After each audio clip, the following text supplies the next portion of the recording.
prosecution and defense in the Arror and Kimwarer Dam multi-billion shillings graft case failed to agree on how to handle documents that the case will rely on. The prosecution insists on conveying the evidence, which numbers into hundreds of thousands of documents in soft copy, while the defense prefers the traditional hard copy.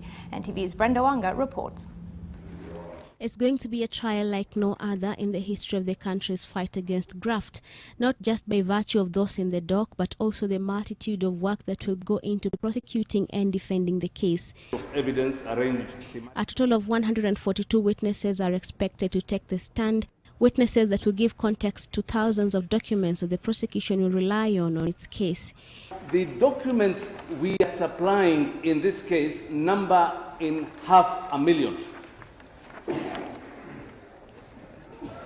At the minimum, 500,000 documents divided into 30 sets at the minimum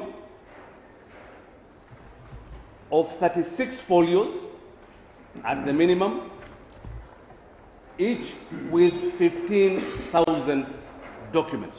In line with the court's procedures, the prosecution supplied the documents to the defense in soft copies. We are given the indication that they are contained in the CD.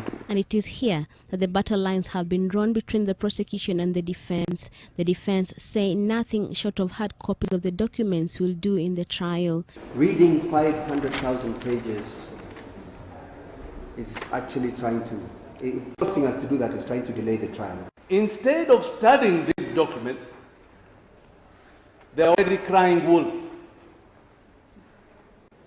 We recommend strongly that they first read these documents. The defense further argues that asking them to download the files onto hard copies will hurt their clients financially. When the state brings a man or woman to the dock, the accused person has no obligation to facilitate his own prosecution. We have no legal obligation to provide them with printed paper documents numbering in 500,000. The Chief Magistrate is expected to rule on just how the documents should be conveyed after a second mention of the case on the 18th of next month. Brenda Wanga, NTV.